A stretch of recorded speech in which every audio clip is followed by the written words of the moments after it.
मीणा जी को कि वह आए, अपनी भाषा, संस्कृति और साहित्य पर अपनी बात रखें। हीरा मीणा जी।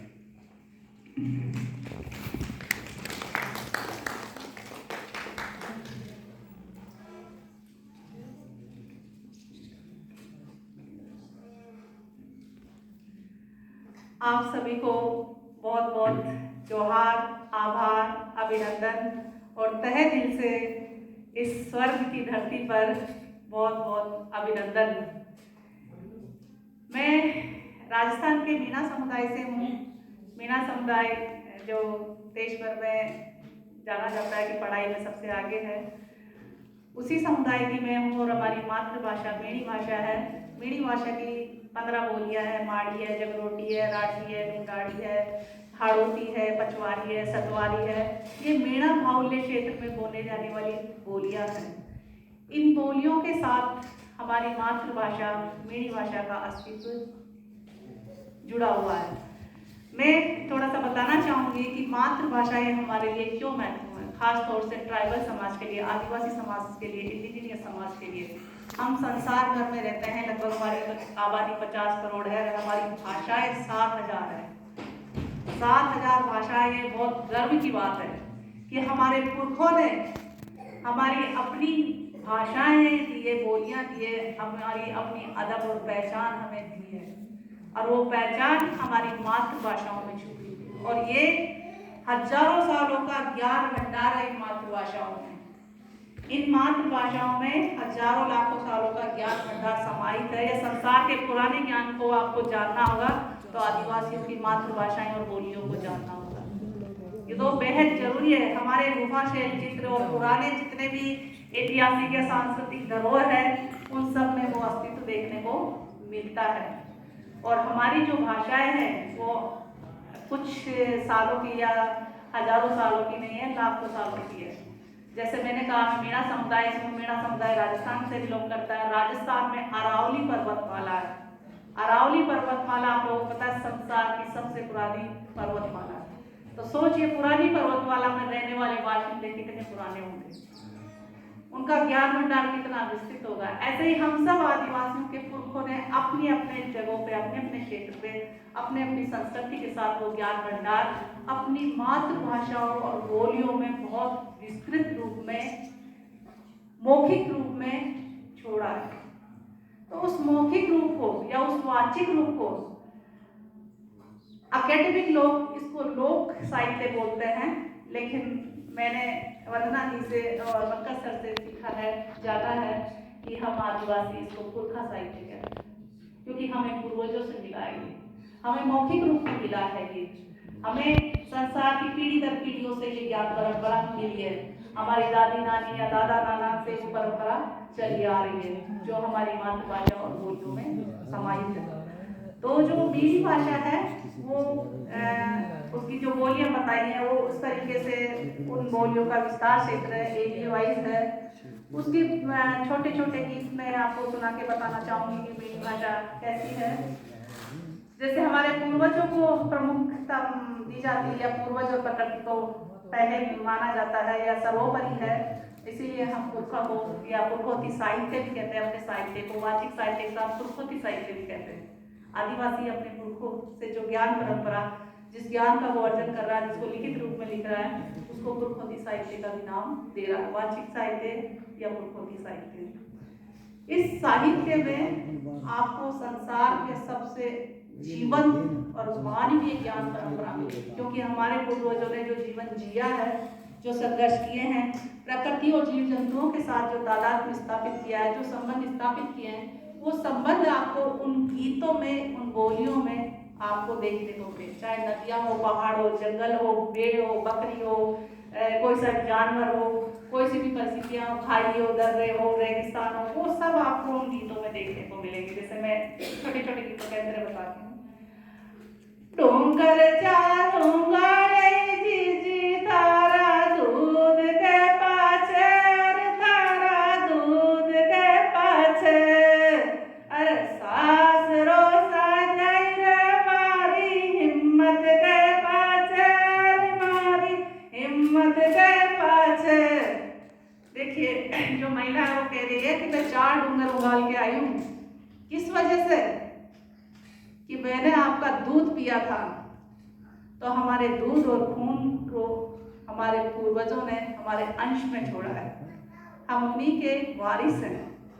इसीलिए ये जो कॉन्फ्रेंस का जो नाम है ऑल इंडिया फर्स्ट नेशन, हम इन्हीं के बच्चे हैं, इन्हीं के वारिस हैं और हम हमारे पूर्वजों के ज्ञान को, वाचिक परंपरा को या मौखिक साहित्य को लिखित रूप में अपनी अपनी मातृभाषाओं में दर्ज करेंगे, तभी हमारी अपने समाज की, पूरे समुदाय की और पूरे आदिवासी समाज की पहचान को हम स्थापित करने में अपना एक योगदान देकर जाएंगे।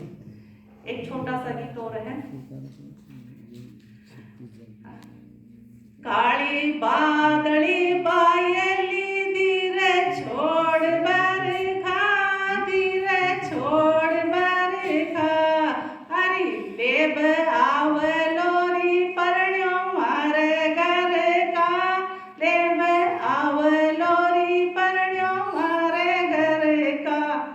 अब जो महिला है वो बादल से कह रही है, वो काले बादल दिख रहे हैं, बारिश होने वाली है, तो वो कह रही है कि ज्यादा तेज मत बरसना, धीरे बरसना, क्योंकि कोई मेहमान आने वाला है, उसको लेके जाने वाला। लेकिन प्रकृति से वो खुद डायरेक्ट बात करते हैं ऐसे ही। दौड़ा दौड़ा बेल जाने पावे छी पानी रे समुद्र मारो रह बोलो चूंदड़ भीजगी मारी, चूंदड़ भीजगी मारी। अब राजस्थान को डेजर्ट के रूप में जाना जाता है, लेकिन इस गीत में समंदर कहाँ से आ गया? इस समंदर को खोजना होगा तो आपको 33 सागर को खोजना होगा कि वो कैसे विलुप्त हो गया। ये पूर्वजों की जो बोली है, जो गीत है, इसमें बहुत बड़ा इतिहास भी छुपा हुआ है, जिसे हम जानेंगे, छोटे छोटे बूंदों को सहेजेंगे। ऐसे बहुत सारे अंतर हैं। ऐसे शादी मीना समाज में गीत गायन की और नृत्य की कम से कम 2530 शैलियां हैं, जिसमें सुड्डा है, ढांचा है, दंगल है, कन्हैया है, जिगरी है, लांगुरिया है, फागुरिया है, और शादी विवाह के तो इतने अनगिनत गीत है कि आप हर गीत को सुनेंगे तो अलग ही अनुभव होगा। लगभग 100 या 75 के आसपास मुख्य परंपराएं हैं, छोटी मोटी तो अलग है। 100 या 75 के मुख्य परंपराएं, उन मुख्य परंपराओं के अलग अलग गीत हैं। और जो मेरी किताब का विमोचन हुआ है, उस किताब में सिर्फ विवाह के, जो शादी विवाह में गाए जाते हैं गीत, और हमारे महिलाएं जो दोनों समधी मिलते हैं, परिवार के दोनों महिला पुरुष जब मिलते हैं तो उसमें गाढ़ गीत गाए जाते हैं। गाढ़ गीत मतलब एक दूसरे को संबोधित करते हुए, हंसी मजाक करते हुए, उनको रिश्तों के साथ संबंध बताते हुए और सेक्स एजुकेशन देते हुए, उन गीतों के माध्यम से प्रकृति तत्वों को लेकर, प्रकृति तत्वों में नदी, पहाड़, जंगल, कोई जानवर, चाहे वो गाय हो या भैंस हो या पाड़ा हो या बकरा हो या बकरी हो, फल सब्जियां तक का संबोधन लेकर उन गालियों में हंसी मजाक के साथ सेक्स एजुकेशन भी दी जाती है। और वो कौन देता है? जो वाचिक परंपरा से जुड़े, जिनके पास किताबी ज्ञान नहीं है लेकिन जीवन का अकूत ज्ञान भंडार भरा हुआ है। उस ज्ञान भंडार को हंसी खुशी के माहौल में, शादी के माहौल में, ऐसा माहौल, ऐसी एक दंगल टाइप होता है, महिलाओं का डांस होता है, उसमें वो पुरुषों के साथ बेधड़क होकर पुरुषों के सामने गाती है उनको, और पुरुष आराम से देखते हैं और कोई ऑब्जेक्शन नहीं करता। ये है आदिवासी साहित्य, आदिवासी जीवन, जो हम अपने समाज से सीखते हैं।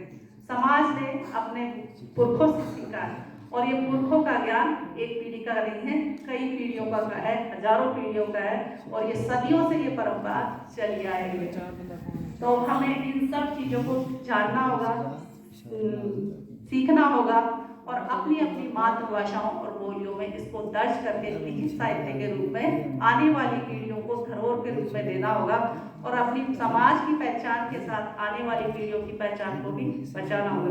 क्योंकि संसार में जो सबसे बड़ी जंग चल रही है वो अस्मिताओं की जंग चल रही है। आज अस्मिताएं हमारी धूमिल की जा रही है, खासतौर से आदिवासी समाज की। आदिवासी समाज, और वो भी भारत का आदिवासी समाज, हमें हमारे अपने नाम से नहीं कहा जाता, किसी और नाम से कहा जाता है। यही हमारी पहचान को छुपाने का प्रयास है। हम आदिवासी हैं, इंडिजीनियस है, अबोरिजिनल है, फर्स्ट नेशन है, फर्स्ट नेशन के फर्स्ट बच्चे हैं।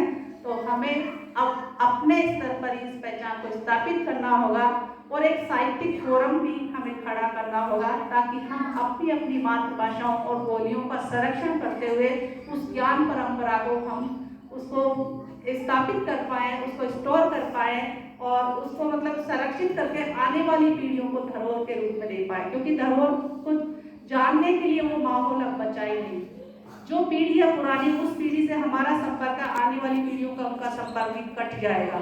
तो हम बीच की कड़ी हैं, हम बीच की कड़ी को उन बुजुर्गों से, महिला हो या पुरुष हो, जो भी हो, उन सब से वो जानकारी सहज कर आने वाली पीढ़ियों को देने के लिए लिखित रूप में हमें छोड़ना होगा। इसीलिए मैं कहती हूँ, ये मेरे अपने शब्द हैं जो मेरे दिमाग में आ रहे हैं, आदिवासियों की भाषाएं, बोलियां, उनका आधार कार्ड है, उनका पैन कार्ड है और उनका राशन कार्ड है। तो इसको आपको ही बचाना होगा, कोई नहीं बचाएगा। इतना ही कहकर मैं आप सभी को बहुत बहुत आभार और अभिनंदन करना चाहूँगी। बहुत बहुत शुक्रिया।